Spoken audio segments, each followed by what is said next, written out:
रानी सुबह सुबह जल्दी उठकर सब काम निपटाने में लगी हुई है। रसोई में जल्दी जल्दी काम कर रही है। वो बार बार घड़ी को देख रही है, उसके चेहरे पर बेचैनी है। बस ये इतना और हो ही जाएगा। मुझे जल्दी निकलना होगा। छोटू मेरा इंतजार कर रहा होगा। मीना, उसकी सास, रसोई में आती है। अरे रानी, इतनी भाग दौड़ क्यों कर रही हो? कहाँ जा रही हो भाग भाग के? अभी खाने का समय नहीं हुआ।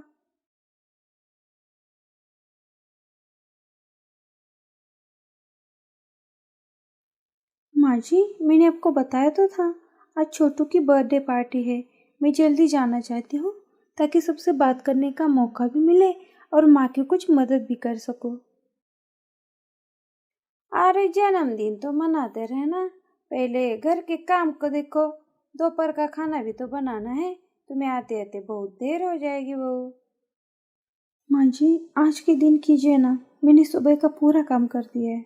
कर देती बहू, पर तू तो जानती है मेरी तबीयत कैसे है।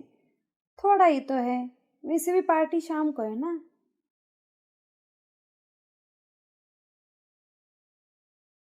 उसका पति सुनील रसोई में आता है।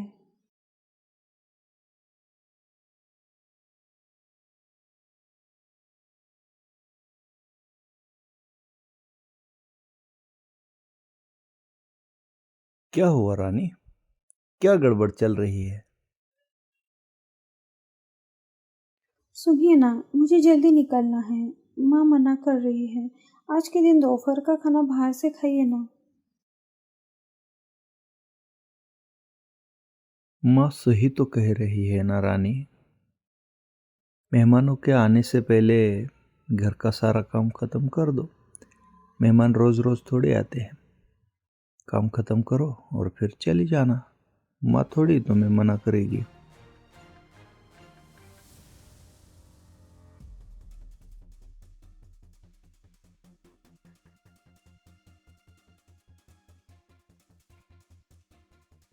रानी मायूस होकर खाना बनाने लगती है। बाद में वह अपने माता पिता के घर पहुंचती है तो बहुत देर हो चुकी होती है।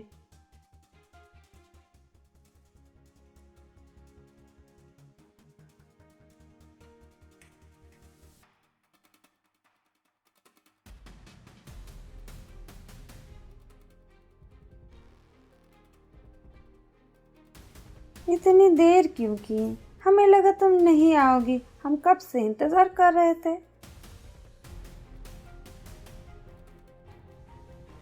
रानी चुपचाप बैठी रहती है।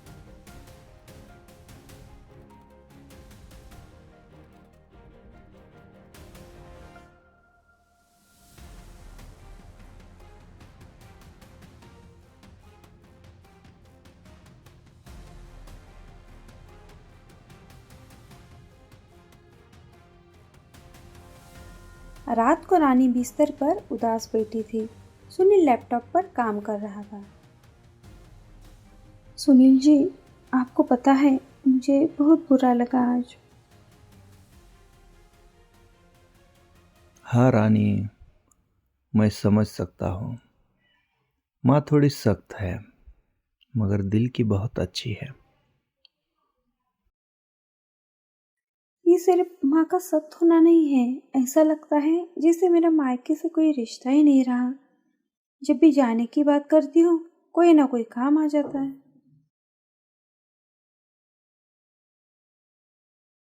तुम इतना ज्यादा सोचती क्यों हो? घर हमारा है, यहाँ काम तो रहेगा ही। तुम मेरी पत्नी हो, अब यही तुम्हारा घर है। रानी उसे देखती रहती है। उसकी उम्मीदों को एक और झटका लगता है।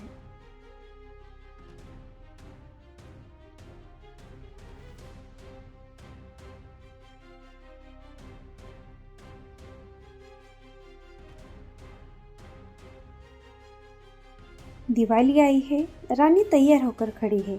वो खुश है। वो मिठाइयों का डिब्बा पैक कर रही है।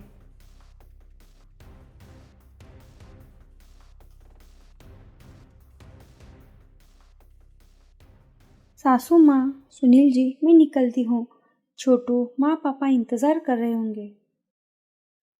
अरे रानी बहू, जा रही हो क्या? बढ़िया है, पर जाने से पहले एक छोटी सी मदद कर दे।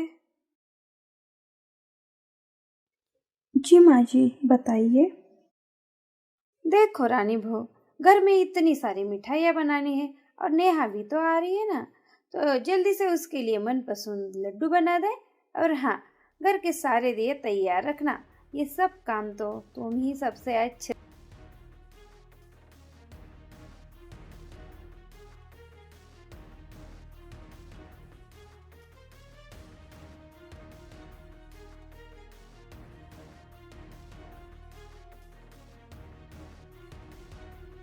रानी हाँ कर देती है। वह रसोई में जाती है और काम में उलझ जाती है।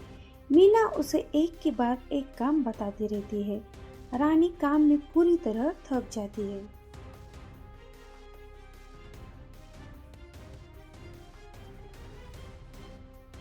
उसका फोन बजता है।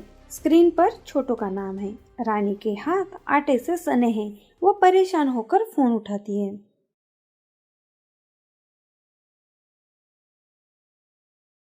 हाँ छोटू। दीदी, कहाँ हो दीदी?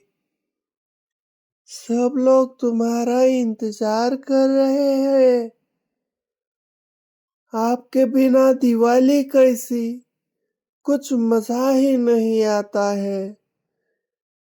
आ रही हो ना? जल्दी आओ ना।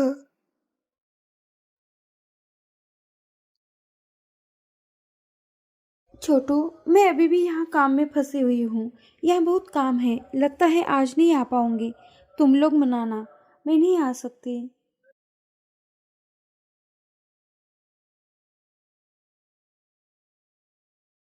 क्या दीदी? फिर तो दिवाली में कुछ मजा ही नहीं आएगा। सब तुम्हारा इंतजार कर रहे थे, मगर तुम आ ही नहीं सकती हो तो रहने दो। ठीक है।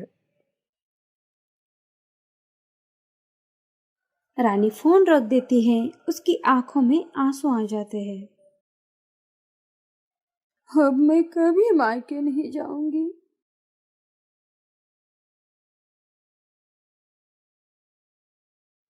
रानी किसी के हाथों अपने मायके मिठाई का डिब्बा भिजवा देती है। रात को रानी अपने कमरे में अकेली बैठी थी। वह अपने और छोटू के बचपन की तस्वीरें देख रही थी। वह एक पुरानी साड़ी को छूती है जो उसकी माँ ने उसे तोहफे में दी थी। उसकी आंखों में उदासी और अकेलापन साफ झलक रहा था।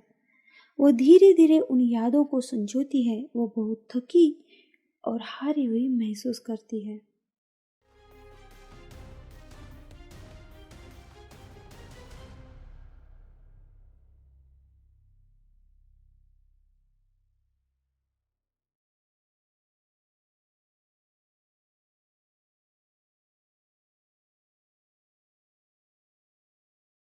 अगले दिन मीना और सुनील आपस में बात कर रहे थे।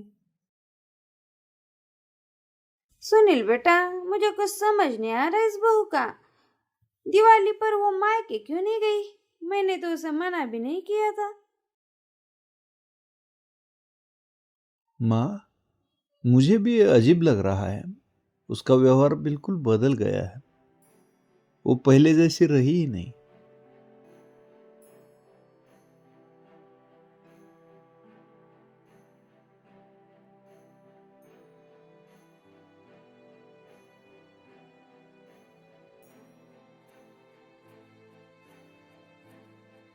उसी समय रानी का फोन बजता है। उसके माता पिता का कॉल है। रानी फोन उठाती है। हाँ माँ, मैं ठीक हूँ, बस थोड़ी थकी हुई हूँ इसलिए नहीं आ पाई। वह फोन रख देती है। कुछ देर बाद मीना बाहर जाने के लिए तैयार होती है। बहू, मैं अपनी सहेली के घर जा रही हूँ। कहाँ जा रही है आप? घर का काम कौन करेगा? मेरा काम पूरा हो गया है, अब आपका काम बाकी है। ये क्या तरीका है बात करने का? और तू मुझे रोक रही है? क्यों न रोकूं? आप ही ने तो मुझे सिखाया है, घर के काम सबसे जरूरी होते हैं। मीना और सुनील रानी की बातों से चौंक जाते हैं। तभी सुनील जाने के लिए तैयार होता है।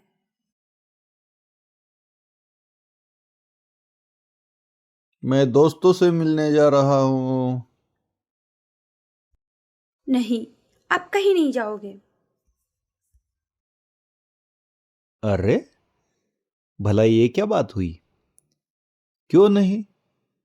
ये कैसा अजीब व्यवहार है तुम्हारा?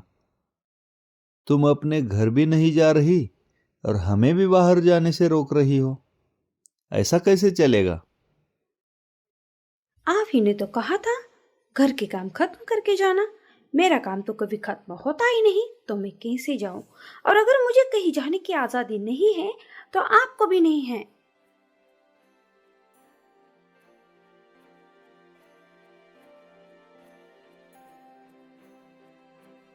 रानी वहां से चली जाती है। मीना और सुनील एक दूसरे का मुंह देखते रह जाते हैं।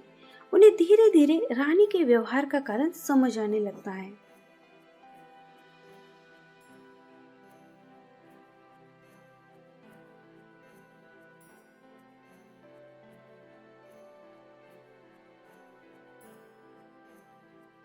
मीना और सुनील अभी भी रानी के अजीब व्यवहार के बारे में सोच रहे थे। तभी दरवाजे की घंटी बजती है। मीना दरवाजा खोलती है और रानी के माता पिता को देखकर हैरान रह जाती है। नमस्ते मीना जी, कैसी हो? और रानी कैसे हैं? वो दिवाली पर भी नहीं आई और फोन पर भी ठीक से बात नहीं हो रही थी हमारी, इसलिए चिंता हुई तो आ गए हम लोग। रानी की माँ की आवाज सुनकर रानी दरवाजे पर आती है और अपने माता पिता को देखकर उसकी आंखों में आंसू आ जाते हैं।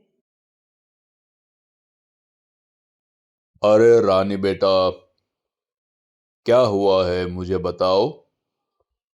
हमसे मिलने क्यों नहीं आई? इतना दूर क्यों हो रही हो? मुझे बताओ, जो भी रहेगा मुझे बता सकती हो।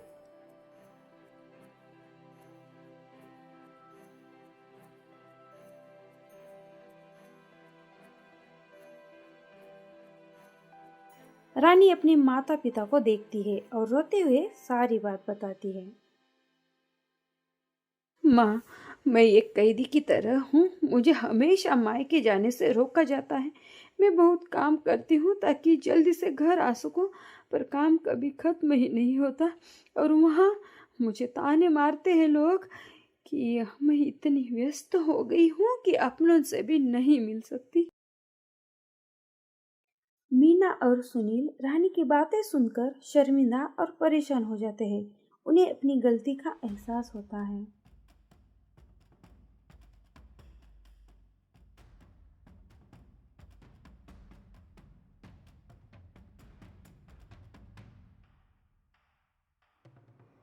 अरे मीना जी, बहू होने का मतलब ये तो नहीं है कि वो बेटी नहीं रही।